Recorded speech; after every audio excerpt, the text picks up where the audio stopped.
Hey guys, welcome back to another video.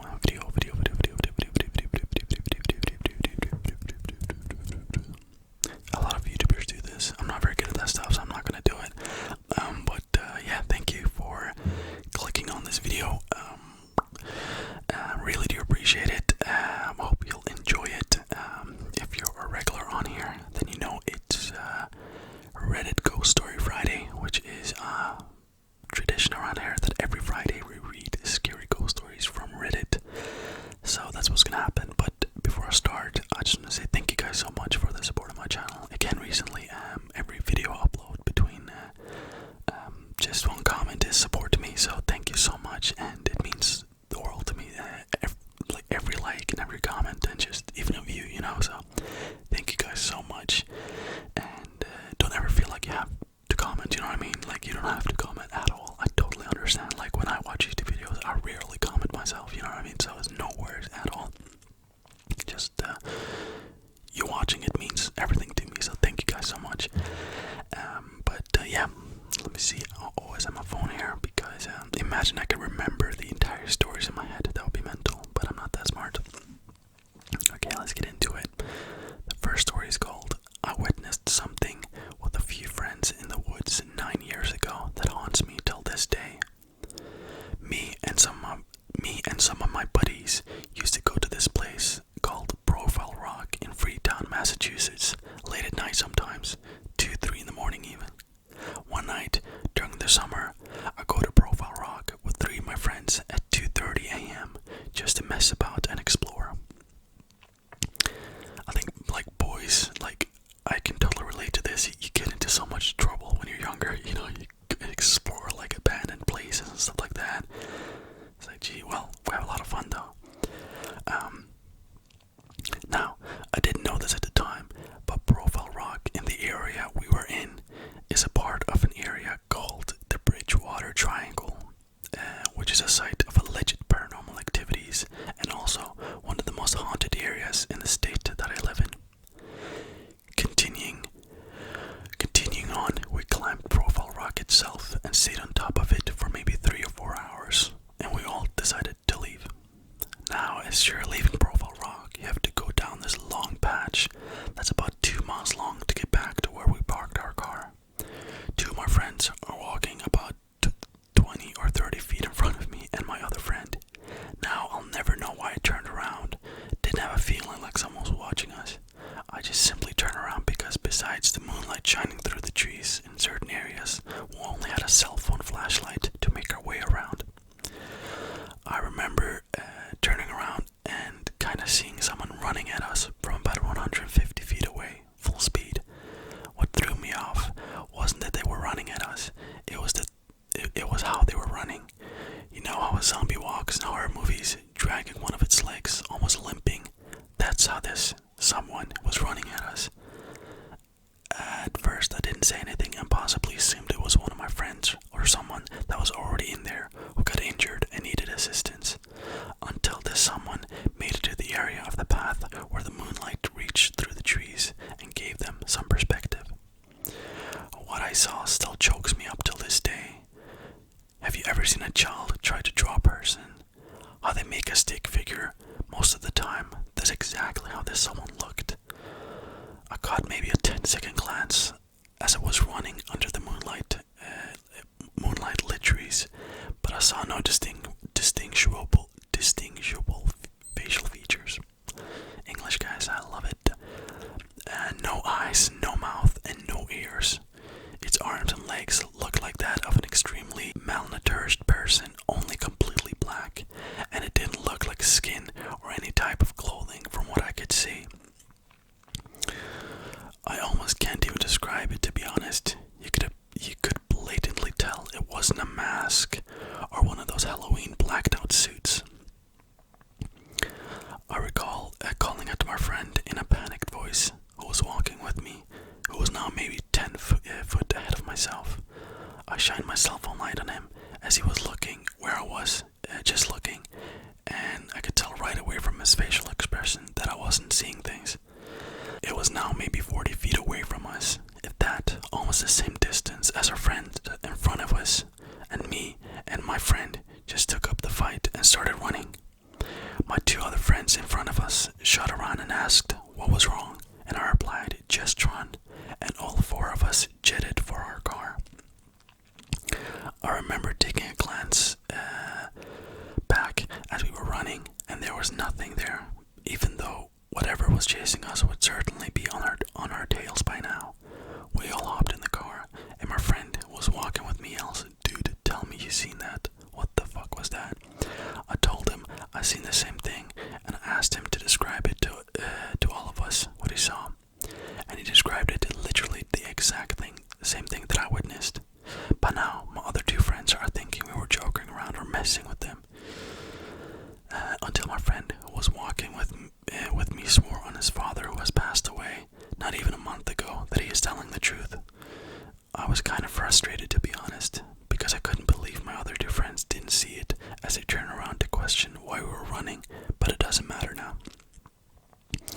We actually went back there with a few more people the day after and witnessed nothing, of course. I'll never know what that was, or who it was, or what it wanted, but I know one thing. There is no way in hell two people imagined seeing the same stick figure running at us in the woods. Interesting story. Like, I always want to read these, I'm like, is that true? Like, probably isn't, but you never know, guys. You never know. If it's true, then it's mental, isn't it? Alright.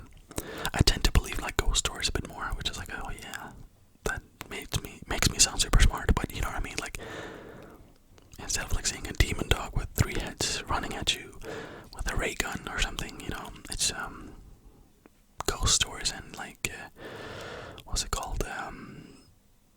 Yeah, just ghost moving things, and it has a name. What is it called? I'm so like, my brain just stops functioning the second I turn on the camera. It's poltergeist. There we go. Very proud moment there. All right, next story. Pretty sure my dog and I both saw a ghost. In 1999, I moved back to WA State, Washington State, from traveling around the country for 4 years. My grandmother let me move in with her for a while, so I could get back on my feet again. I hated the basement of her house, always have, but it was free rent, and she was cool with Chuck, my 90-pound black Labrador. Plus, my gram and my dog got along very well. Late one night, about 3 months in, I wake up because Chuck was moving around the bed, and he kept shaking the mattress. Then I heard him started grumping. You know those grumpy groans old dogs make when you scratch behind their ears and they love it? He started doing that. Once I realized what I was hearing, I sat up to yell at him to go back to sleep. I don't think that's gonna work in a dog pimp. And that's when I discovered the reason he was moving around so much. He was trying to get closer to the woman standing next to my bed, scratching him behind the ear. I didn't scream, and I'm proud of that. But also, what the fuck? Where did she come from? Who was she? Why the hell was she standing in my room petting my dog at 3 in the morning? I was, of course, too scared to ask. I did the only thing I knew how to do in these situations. I hid under the blanket. Certainly, she will be gone by the time I re-emerged from under the blanket. That's how these things are supposed to work, right? I waited for a little while, but when I came back from under the blanket, she was still there. So I hid under the blanket again, 3 more times. Every time I came back out, she'd still be there, smiling at me, scratching my dog's ears. The last time I was under the covers, I realized that I wasn't actually afraid of the woman. Chuck and I have been under some stressful situations for the both of us before, and because of that, he and I had a super strong bond. I trusted him impeccably, whatever. He trusted the dog pretty much. If she meant me harm, he would have reacted to her negatively. His reaction was clearly positive, so I figured that she probably wasn't there to kill me. So I come out from under the blanket one last time, intending to deal with the freaky woman still standing next to my bed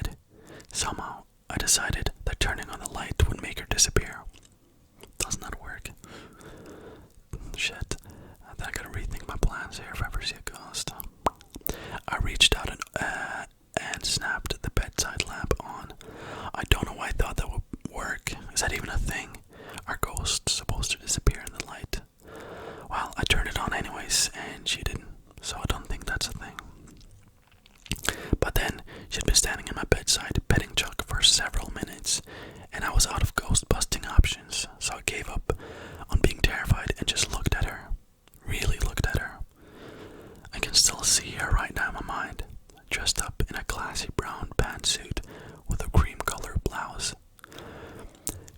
She had shoulder length burn hair, I don't know, styled beautifully with these big loopy curls. She looked like she'd been on her way to a work party and she'd only stopped by for a few seconds to say hello. She was very pretty and she looked happy. Thing is, if I saw a ghost that looked happy, I would be like, oh, maybe it's just a demon trying to pretend to be happy and then fooling me, you know. Yeah, I've seen too many movies. I didn't have the nerve to talk to her, or at least I don't remember asking or speaking. But I stayed present and we looked at each other for a while. I remember having the distinct impression of her knowing I was there, of both of us being aware of the other. Then she stopped petting Chuck and walked to the end of my bed, stood up straight and proud, and dissolved away. And I mean that very literally. First her clothes, then her skin, organs, and bones, like that Nazi at the end of Indiana Jones and the Raiders of the Lost Ark. I remember what her blood looked like as it dissolved away and revealed the skeleton, bro. That should be gross and terrifying memory, but I don't remember it like that. At the time, it felt like she was doing it on purpose, like she wanted to leave with the most dramatic impression or exit as she could manage. I remember thinking, this should scare the pants off me, but also, wow. Somehow, I got back to sleep in the morning over coffee. I was going to tell my grandmother what had happened, but she just received an upsetting phone call. Apparently, her best friend from high school, Ursula, all these weird names, had passed away in the middle of the night. I'd heard stories about their teenage shenanigans, especially the one about the stolen birthday cake, but I never saw a picture of Ursula, so I asked what she looked like. I couldn't tell you what she looked like these days, but when we were young, she had the most beautiful curly hair.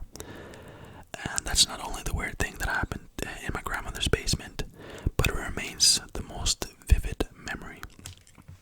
That's pretty mean too. Yeah, so those were the two stories I found. Like, I don't just pick anything I go through, and if there's only two that I really like, I will just pick those two. And of course, sometimes there's four that I really like, so I'll choose four. So that's why some videos are a bit shorter than the others, and that's why some are a bit longer. So regardless, I hope that you enjoyed it. This video was the earliest video I've ever recorded. It's currently 16:33, so 4 p.m. almost 5 p.m. So that's an early recording for me. Usually I can't do that because people upstairs are doing God knows what. It sounds like, I don't know, like they're building IKEA furniture like all day. I mean, it's mental, but it was quiet now, at least a little bit, so I decided that I would record it, and yeah, hopefully you guys enjoyed it. If you have any ghost stories for me that you've experienced personally, write it to me in my email, and I will feature it in a video if you would like that.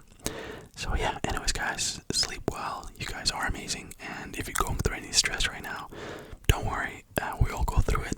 I'm not trying to take away the seriousness of stress, because it is pretty serious, I know, trust me, but you will get through it, trust me. I've been through a lot, and like I'm bragging, I've been through a lot. No, but you know what I mean, like, you will get through it. If I get through it, you will get through it, so don't worry about it, just relax, breathe, and just trust